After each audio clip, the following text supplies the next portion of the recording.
Let's make vegetable soup, aka Edikang Ikong, for dinner. I'll be pairing this with some soft pounded yam. Guys, this vegetable soup is the bammest, and if you follow this procedure I'm about to show you, your vegetable soup is gonna come out superb. So guys, talk is cheap they say, but it's time to show doing. Let's dive right in. So in my pot I already have my chicken as usual. I have my oven dried catfish and my stockfish, and now I've just gone in with some salt to taste, some Knorr seasoning. I actually used 2 Knorr seasoning, and then some onion. After that, you want to mix this up properly and then allow to cook on low heat, as I'll always say, for 10 to 15 minutes. And if you're using any other form of protein, say goat meat or cow meat, I would advise you cook it longer.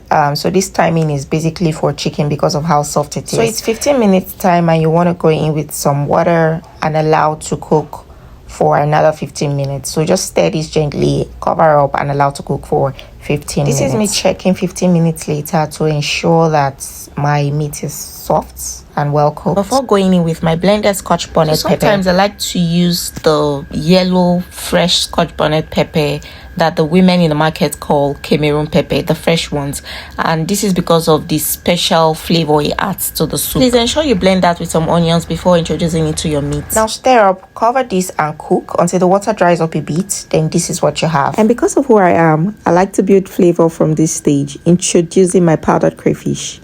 Here I'm going to sprinkle in some crayfish, then mix up gently and thoroughly such that the crayfish is not noticeable in the soup base. Warning, warning, warning, this soup takes a lot of crayfish, so if you don't have crayfish yet, maybe you should hold on until you do.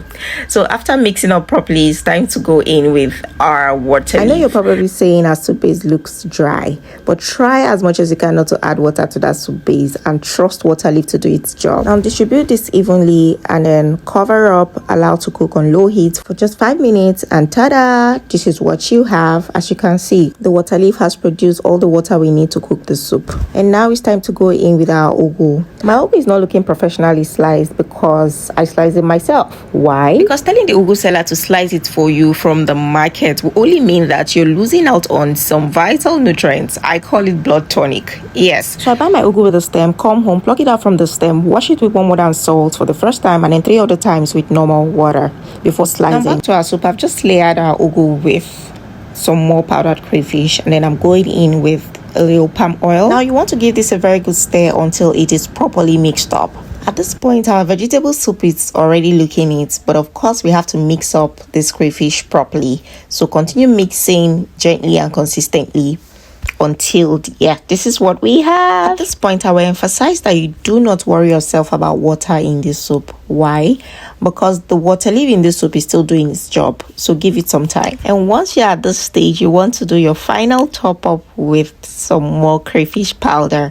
You guys, don't arrest me, I'm just doing my thing. And like I'll always say, you can never go wrong with crayfish in your meals, right? So this should serve as your seasoning, should serve as your salt. At this stage, you're not adding any more salt or seasoning cube to your soup. Now give this a final stir before letting to cook on a very, very low heat for just 2 minutes.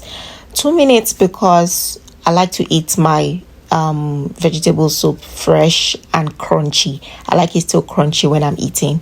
Yes, so this is our soup, guys. I'm excited. It looks so beautiful. Unless I forget, so what is, for people that make this soup often, what is the obsession with periwinkle? I really don't understand. Like, maybe you should educate me, because I see people adding periwinkle and I'm like, okay, so what does it do? Why should I be obsessed about periwinkle? Anyways, you can type it in the comment section and let me know why you're obsessed about periwinkle, or why the need for periwinkle. So cover this up for just 2 minutes, like I said, and ta-da! This is our soup. Our soup is ready, as you can see, and our water leaf cooperated so well, such that the consistency of the soup is just okay for a vegetable soup. So guys, what do you think is the best pair with this vegetable soup? Fufu, pounded yam, eba, semo, whatever you think is the best pair with Edikang Ikong, please put it in the comment section. And if you've not subscribed to my YouTube channel, Chronicles of Lola's Food and Lifestyle, please do so. Hit the subscribe button, like and share my video until I come your way in my next episode. Keep eating healthy. Bye.